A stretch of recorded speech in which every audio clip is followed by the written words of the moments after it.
Então eu queria introduzir o tema de fazendo uma declaração que talvez seja surpresa para você.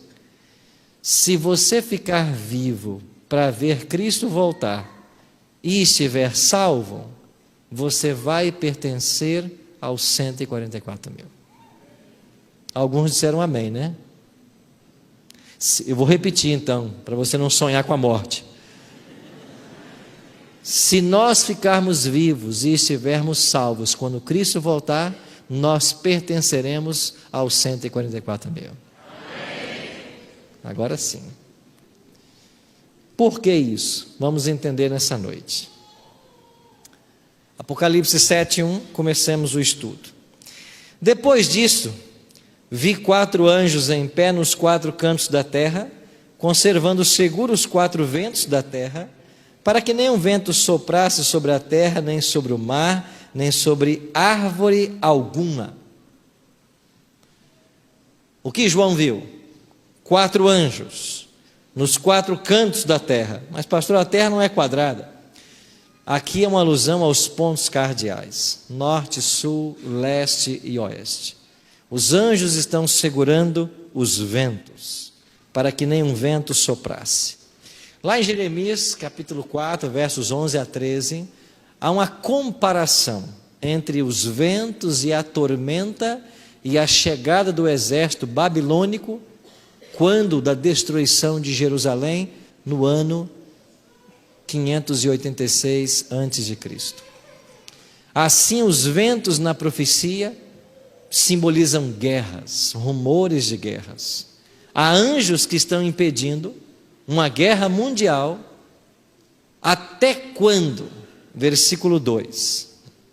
Vi outro anjo subindo do nascente do sol, tendo o selo do Deus vivo, e clamou em grande voz aos 4 anjos, aqueles aos quais fora dado fazer dano à terra e ao mar, dizendo: não danifiqueis nem a terra, nem o mar, nem as árvores, até selarmos na fronte os servos do nosso Deus. Então os anjos estão impedindo que aconteça uma guerra mundial, até que o povo haja sido selado. Então Deus está dirigindo o processo de selamento, e esse povo vai ser selado para a salvação. Então, no Apocalipse, você tem a humanidade recebendo um selo. Ou nós receberemos o selo de Deus, aqui descrito, ou receberemos o selo da besta, conforme vimos em Apocalipse 13.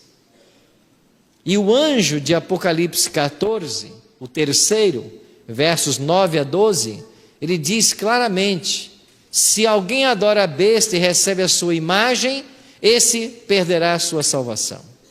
Mas aqueles que recebem o selo de Deus são selados para a salvação. Aí vem uma pergunta: pastor, quando é que começou esse selamento? Ele já aconteceu? Ele está acontecendo? Eu, nas minhas pesquisas, tenho chegado a uma conclusão. O selamento do capítulo 7 é algo que nós falamos há muito tempo na igreja, mas não havíamos conectado. O selamento do capítulo 7 é o derramamento da chuva serôdia. Será selado no capítulo 7 as pessoas que forem batizadas com a chuva serôdia. Em 2 momentos. Aqueles que serão batizados para a pregação e aqueles que serão batizados para a conversão. Os que já conhecem o Evangelho são batizados para anunciar as 3 mensagens. Os que não conhecem o Evangelho, mas o aceitam, são batizados para arrependimento e salvação. Então, na minha visão, o derramamento da chuva serôdia é a mesma coisa do selamento do capítulo 7. Pessoas já foram seladas no passado? Sim, a Bíblia ensina que Deus sela com o Espírito Santo. Em todo o tempo da história, Deus teve o seu selo. Mas o selamento do capítulo 7, ele é um processo escatológico. Ele só acontece no tempo do fim. O selamento do capítulo 7 não é para as pessoas que viveram há 100 anos atrás. São para os últimos moradores da terra. Então os anjos estão impedindo que o mundo termine até que Deus tenha selado os sinceros. E finalmente o Apocalipse apresenta apenas 2 grupos de selados na volta de Cristo. Como eu já falei, os selados com o selo de Deus e os selados com o selo da besta. É por isso que eu acredito que o selamento do capítulo 7, ele não ocorreu em outro tempo na história. Ele é concomitante com o selo da besta. E o selo da besta ainda não existe. Concorda você? O selo da besta ainda não existe. Ellen G. White é clara em dizer que o domingo só será a marca da besta quando ele for uma imposição legal a partir dos Estados Unidos. Então, enquanto o decreto dominical não for promulgado pela segunda besta de Apocalipse 13, que é os Estados Unidos, não existe selo da besta. E se o Apocalipse está ensinando por contraste, quer dizer que nós estamos num processo ainda de cumprimentos proféticos. E o selamento do capítulo 7, ele será concomitante com o selamento da besta. Então esta é a cena. Os anjos estão aí selando. Agora, algumas perguntas têm que ser respondidas. Vamos para o verso 4. Então ouvi o número dos que foram selados, que era quantos? 144 mil. Da onde? De todas as tribos dos filhos de Israel. Então, nada que foi escrito na Bíblia é para ser ignorado. Nada. E o Espírito Santo, no processo de inspiração, ele não só inspirou o profeta a escrever, como ele acompanhou a escrita, para que as palavras corretas fossem usadas. E olha o que João escreveu aqui. Então ouvi o número dos que foram selados. Você prestou atenção nisso? Ele não viu ninguém, ele ouviu. Agora vá para o verso 9. 7, 9. Depois dessas coisas eu o quê? Vi. O que João viu? Uma grande multidão. Então primeiro João ouviu. 144 mil foram selados. Versículo 9. João viu. O que ele viu? Uma grande multidão. Aí alguns olham para o capítulo 7 e dizem assim: os 144 mil é uma coisa, a grande multidão é outra coisa. Mas preste atenção num parâmetro estabelecido no Apocalipse. Primeiro João ouve, depois João vê. Vá para o capítulo 1. O que aconteceu no capítulo 1? Ouvi por detrás de mim uma voz que dizia: escreve estas coisas e envia às 7 igrejas. Ouvi. Voltei-me para ver quem falava comigo, e voltando, vi 7 candeeiros de ouro. João ouviu, depois João viu. Vá para o capítulo 5. João, não chores, porque o leão da tribo de Judá morreu para abrir o livro com 7 selos. Depois virei-me para ver, e vi um cordeiro morto. Ele ouviu de um leão, mas quando ele foi ver, era um cordeiro morto. Vá para o capítulo 17. O anjo diz para João assim: João, vem, eu vou te mostrar a meretriz que cavalga sobre a besta. E ele me levou até um deserto. Primeiro, ele é convidado a... Desculpa, não é essa expressão. O anjo diz assim: vem, eu vou te mostrar a meretriz que se assenta sobre muitas águas. Depois, no verso 3, eu acho que é o 3, ele diz assim: e então ele me levou para um deserto. Primeiro ele ouviu, ela se assenta sobre muitas águas. Depois ele viu, Um deserto. Então isso é um padrão no Apocalipse. É um audiovisual. Primeiro ele ouve, depois ele vê. Então isso tem que ser conectado nesse capítulo. Apenas para a gente aprender uma coisa: o capítulo 7 não está tratando de dois grupos distintos. O capítulo 7 está falando apenas de um grupo, os 144 mil. Só que até o versículo 8, João está apenas ouvindo. A partir do 9, ele está vendo. Até o 8, ele ouve que são selados 144 mil. A partir do 9, ele vê uma grande multidão.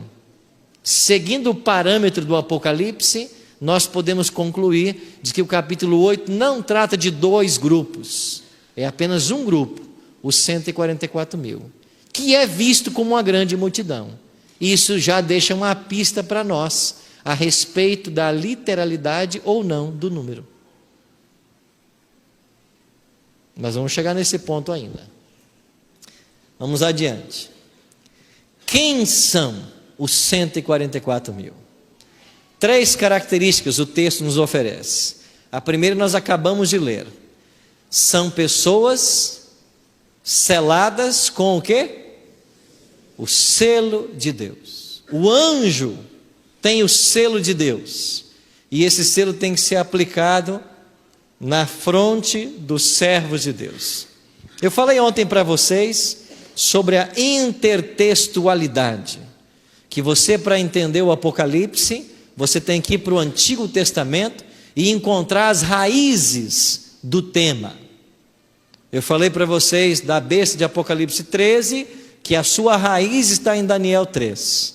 Aonde está a raiz do capítulo 7, do selamento no Antigo Testamento? Está em Ezequiel 9. Porque em Ezequiel 9, você tem um homem recebendo uma ordem de passar pelo meio de Jerusalém e selar com um selo na testa de todos aqueles que temiam a Deus. Após esse selamento, vem agora agentes de destruição, e eles vão matar em Jerusalém todo aquele que não tem o selo na sua fronte. Olha aí, o selamento muito claro. Então em Ezequiel 9, o selamento tem uma finalidade: proteção e pertencimento. Esse é o povo de Deus, e ele não vai morrer porque ele está selado. A visão de Ezequiel 9 nunca aconteceu literalmente, foi uma visão profética, apenas para ensinar o povo de Deus, não que acontecesse um selamento literal. Vá também para o selo lá no Egito, quando um selo foi aplicado nos umbrais das portas, e o anjo da destruição ignorava a casa que tinha o sangue e ia para outra. Mesmo significado do selo: pertencimento e proteção. Agora no capítulo 7 de Apocalipse, o selo é aplicado na última geração. Para quê? Pertencimento e proteção. Protegidos de quê? Dos últimos eventos que terão lugar na história desse mundo, antes que Jesus volte. Então, amigos, eles recebem o selo de Deus. Qual é o selo de Deus? O selo de Deus aparece na lei. Ezequiel 20, 20 diz: santificai os meus sábados, pois servirão de quê? Sinal entre mim e vós. O verso 12 diz: também lhes dei os meus sábados para que servissem de sinal. O sábado é um sinal entre Deus e seu povo, e ele está na lei. Agora alguns estão tentando alterar a lei de Deus e atacando especificamente o 4º mandamento, que é o sábado. Por quê? Porque é o único dos 10 que aponta a Deus como Criador. E o diabo sempre quis ocupar a posição de Deus. Quando Cristo esteve nessa terra, ele disse claramente que ele não veio mudar a lei ou os profetas. Mateus 5, 17 e 18. Ele não alterou nada. Agora, nós temos que entender o selo de Deus à luz de Tiago 2, 10 e 11. Tiago diz assim: pois qualquer que guarda toda a lei, mas tropeçar em um só ponto, é culpado de todos. O que é que Tiago então está ensinando? Que se eu quebrar um mandamento, eu quebrei quantos? Todos. São como elos de uma corrente. Para você partir uma corrente, basta quebrar um elo. Então, o selo de Deus é o sábado, mas por extensão é a lei. Porque se eu guardar só o sábado e quebrar os outros mandamentos, ou qualquer um deles, de nada adianta. Então, recebe o selo de Deus, não só aquele que obedece o quarto mandamento, mas aquele que pela atuação do Espírito Santo obedece aos 10. Aí ele recebe o selo de Deus. Com isto em mente, nós já falamos aqui sobre a tentativa de se colocar o domingo no lugar do sábado. Nós vamos ter então o selo de Deus e o selo da besta. A última geração que viverá sobre o planeta, eles vão ter que escolher qual destes selos eles irão receber. Então, a primeira característica dos 144 mil, eles obedecem à lei de Deus e por isso eles recebem o selamento. Segundo, eles passarão pela grande tribulação. Apocalipse 7, 13 e 14. Um dos anciãos tomou a palavra dizendo: estes que se vestem de vestiduras brancas, quem são e de onde vieram? Respondi-lhe: meu Senhor, tu sabes. Ele então me disse: são estes os que vêm, da onde? Da grande tribulação. Aqui está a segunda característica dos 144 mil. Veja, nesse momento, eles já estão vestidos de branco. A princípio, João viu 144 mil, 12 mil de cada tribo. Aí eu pergunto para vocês, por que é que na primeira visão eles estão perfilados aos milhares, 12 mil em cada tribo, e na segunda visão eles estão vestidos de brancos? Por quê? O Dr. Ranko Stefanovic apresenta uma sugestão. Ele diz assim: Apocalipse capítulo 7, dos versos 1 a 8, os 144 mil estão prontos para a última batalha. Dos versículos 9 em diante, eles já passaram pela batalha. Eles já estão de branco. Eles já saíram vitoriosos. Na primeira visão, eles estão aos milhares prontos para a guerra, como saía Israel, aos milhares. Na segunda visão, eles já estão de brancos porque eles foram vitoriosos. Vitoriosos em que batalha? Na grande tribulação. Eles vieram da grande tribulação. Por isso eles estão de branco. Porque eles venceram a grande prova final. Bom, aí temos que agora versar sobre essa grande tribulação. Daniel já havia escrito sobre ela. Estão lembrados? Daniel 12, 1. Naquele tempo se levantará Miguel, o grande príncipe, o descensor dos filhos do teu povo, e haverá um tempo de angústia qual nunca houve. Um tempo de angústia qual nunca houve. O profeta Jeremias, no capítulo 30, ele fala desse tempo de angústia e ele compara a angústia escatológica com a angústia de Jacó. E o próprio Cristo falou também desse tempo de angústia que se abateria sobre a terra. Quando será esse tempo de angústia? Ele se inicia precisamente com o fechamento da porta da graça. Mas pastor, o povo de Deus não vai ser provado antes disso? Quando sair o decreto dominical? Sim, haverá um tempo de angústia prévio, antes do fechamento da porta da graça. Mas a grande tribulação de Daniel 12, 1 e de Apocalipse 7, 14, ela situa-se após o fechamento da porta da graça. E o que é que vai gerar esta grande tribulação? Nós temos que comparar com o que aconteceu com Jacó no passado. Porque Jeremias faz analogia com Jacó. Então, o que é que aconteceu com Jacó e que vai acontecer com o remanescente do tempo do fim? Eu vou citar 4 pontos pelo menos. Primeiro, Jacó se angustiou porque descobriu que Esaú, seu irmão, vinha marchando contra ele com 400 homens para tirar-lhe a vida. O remanescente do tempo do fim sabe agora que tem um decreto autorizando os cidadãos a matá-los. Jacó se angustiou porque ele temia que por causa do seu pecado, a sua família, inocente na história, sofresse alguma consequência. O remanescente do tempo do fim não terá certeza do bem-estar de seus familiares. Jacó se angustiou porque ele não tinha certeza do perdão divino para o seu ato de roubar a primogenitura de seu irmão Esaú. O remanescente do tempo do fim, diz Ellen G. White, vai clamar a Deus dia e noite, pensando se algum pecado ficou sem ser confessado antes do fechamento da porta da graça.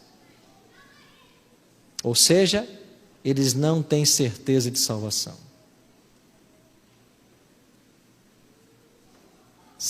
Um quarto ponto, naquelas condições, Jacó não tinha todo o conforto que ele tivera em sua vida. O remanescente do tempo do fim também será um remanescente que não terá todo o conforto que nós temos hoje, principalmente nesse momento escatológico. Então são esses motivos que levarão os 144.000 a angustiar-se, a angústia de Jacó. Mas pastor, por que é que eles não têm certeza de salvação?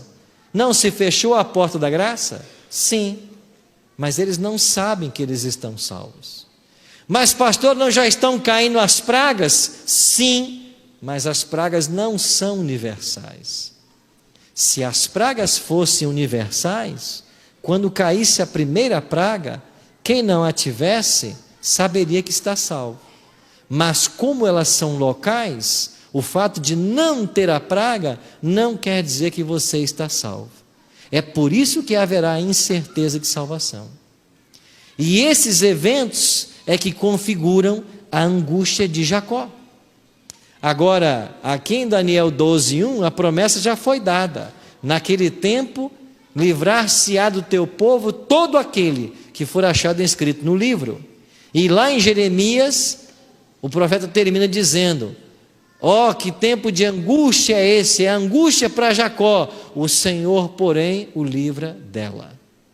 Então, em todos os textos, a promessa de livramento nos está garantida. Nós iremos passar por esse tempo de angústia incólumes. Não seremos atingidos por nada, a não ser pelo desespero espiritual, pela dúvida que nos assaltará. Mas aí então fica uma pergunta, e eu quero fazer para você agora. Agora eu vou perguntar. Se a porta da graça já está fechada, todos os casos para salvação ou perdição já estão resolvidos, certo? Sim ou não? Sim. A pergunta é: por que é que Deus colocou no seu cronograma profético um tempo de angústia para a gente que já está salva?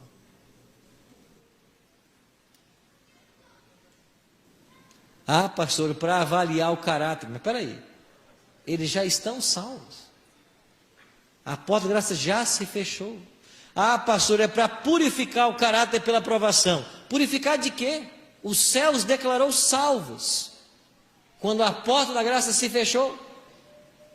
Por que é que Deus colocou no seu cronograma um tempo de angústia para a gente que já está salva? Bom, eu só vou responder isso amanhã. Eu não quero perder meu auditório, né? Então a grande tribulação, ela tem um papel muito especial nesse momento da história. E amanhã nós vamos entender por quê. Os mortos poderão pertencer aos 144.000? Vamos responder a duas perguntas agora. A primeira é essa aqui. Podem ou não? Não podem. Por que não podem? Porque os 144.000, eles passam pela grande tribulação. E a grande tribulação situa-se cronologicamente depois do fechamento da porta da graça. E depois que a porta da graça se fechar, os salvos não mais morrem. É por isso que o decreto de morte não vai matar ninguém, porque ele só é promulgado durante as pragas. Então quem morre não pode pertencer a quem? Os 144 mil. Por quê? Porque não vai passar pela grande tribulação. Quem ficar vivo e salvo, automaticamente vai passar por ela. Por isso, eu resumo o tema com uma frase. Quem são os 144 mil? Todos os que estiverem vivos e salvos por ocasião do fechamento da porta da graça. Todos os que estiverem vivos e salvos por ocasião do fechamento da porta da graça serão chamados 144 mil. E quem são eles? Uma grande multidão, diz o texto. E os mortos? Mas pastor, o senhor tem que ler mais profecia, porque o anjo disse para ela em White que ela faria parte de 144 mil. E agora? O anjo disse assim: ele, Enoque, percorria o lugar como se realmente estivesse em sua casa. Ellen G. White está falando de Enoque, aquele que viveu já por aqui, Deus levou para ele. Pedi a meu anjo assistente que me deixasse ficar ali. Não podia suportar o pensamento de voltar a este mundo tenebroso. Disse então o anjo disse para Ellen G. White assim: deves voltar e, se fores fiel, juntamente com os 144 mil, terás o privilégio de visitar todos os mundos e ver a obra das mãos de Deus. Está vendo aí, pastor, que ela vai fazer parte e ela morreu? O texto não diz isso. O texto diz que ela estaria com. Estar com é uma coisa, fazer parte de é outra coisa. Por que aquela Ellen G. White não pode pertencer aos 144 mil? Porque ela já morreu. E quem morre não passa pela grande tribulação? Não, pastor, mas o senhor se esqueceu da ressurreição especial de Daniel 12:2? Eu não me esqueci. Mas quem ressuscita na ressurreição especial, já ressuscita glorificado e não passa pela tribulação. Não, pastor, mas tem uma outra mulher, que Ellen G. White disse que ela morreu e ela vai pertencer aos 144 mil. Ellen G. White disse isso? Vamos para o texto. Vi que ela, aqui está a defunta, senhora Hastings, estava selada. Olha aqui, selada. Deus sempre selou os salvos, mas não é o selamento de Apocalipse 7, porque esse selamento é escatológico, ele é concomitante com o selo da besta, e não existe o selamento da besta ainda, porque não saiu o decreto dominical. Vi que ela estava selada, e a voz de Deus ressurgiria, e se ergueria sobre a terra, e estaria com quem? Mais uma vez, estar com, e não fazer parte de. Segunda pergunta: os 144 mil são simbólicos ou literais? Pastor, por que é que não pode ser literal? Eu vou dar 3 motivos para você. Primeira pergunta: quem aqui é israelita? Levante a mão para me ver. Levanta, tem um garotinho ali, só abaixou. A mãe abaixou a mão dele. Temos um aqui. Ou seja, você está fora. Desiste. Você não é israelita. É literal? Então você está fora. Certo? É literal? Então tem que ser israelita. Agora me explica uma coisa. No ano 722 antes de Cristo, o Império Assírio destruiu 10 das 12 tribos. Cadê os israelitas dessas 10 tribos? Estão vivos hoje? Segundo ponto, Apocalipse 14. Vi o Cordeiro em pé sobre o monte Sião e com ele os 144 mil. Isso é simbólico ou é literal? Não, pastor, é literal. Os 144 mil são literais. Então o monte Sião é literal e o Cordeiro é literal. O que é que João está vendo? Um cordeirinho, o animal, lá em cima do monte Sião, em Jerusalém, e com ele 144 mil salvos? É isso que João viu?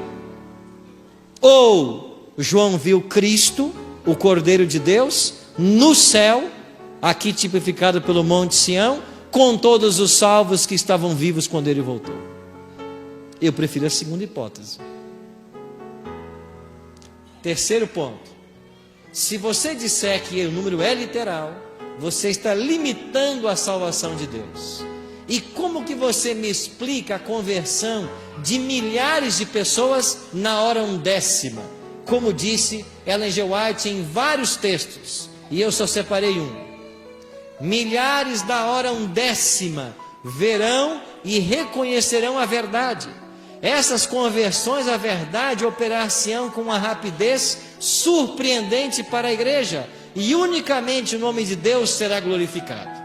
Milhares da hora undécima verão e reconhecerão a verdade, eles se converterão. Aí imagina um anjo contando na porta do céu: 139 mil, 143 mil, 143.998, tem 2 vagas. 144 mil, já encheu. Quem chegou, chegou, quem não entrou, perdeu a chance. É assim que o céu funciona? Então eu tenho problemas em aceitar a literalidade. Eu prefiro crer na simbologia.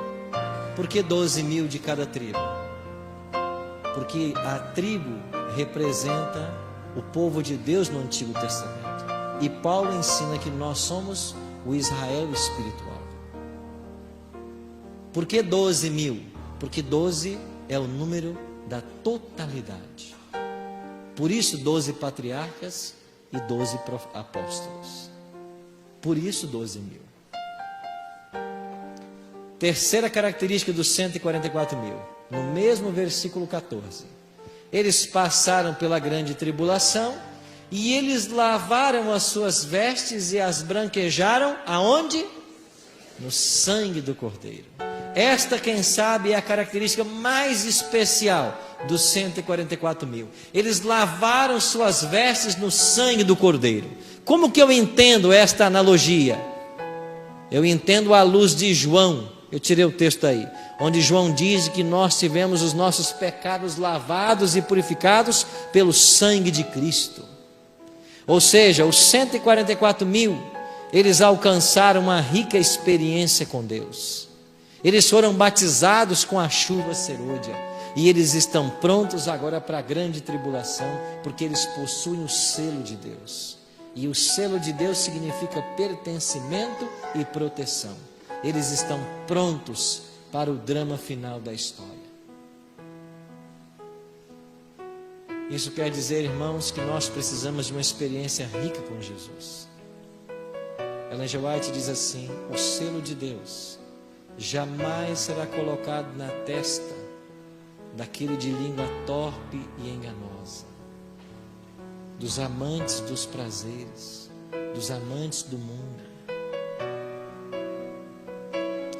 Nós precisamos de uma experiência espiritual que, ora, nós não possuímos. E esse é o grande desafio dos 144 mil. É por isso que Ellen G. White tem um texto, e eu gostei muito desse texto. O cuidado de Deus, página 337. Procuremos, com todo o poder que Deus nos tem dado, estar entre os 144 mil. Olha que conselho que Ellen G. White nos dá. Procuremos, com todo o poder que Deus nos tem dado, estar entre os 144 mil. E o que eu preciso fazer para estar entre os 144 mil? Primeiro, tem que ficar vivo. Não marca a morte antes da hora, não.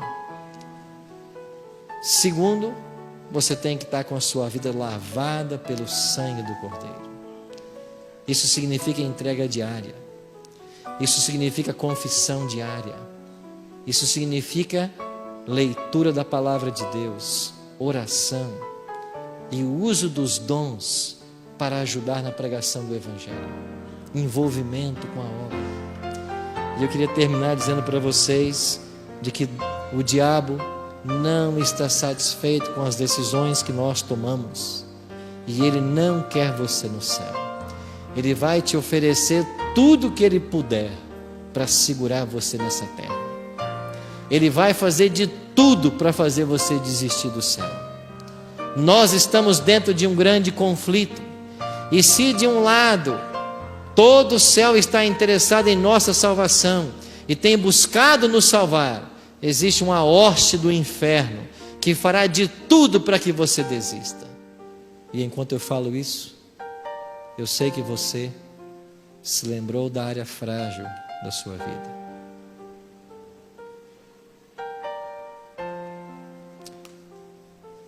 Eu sei que você se lembrou. Mas nessa noite, há esperança para você.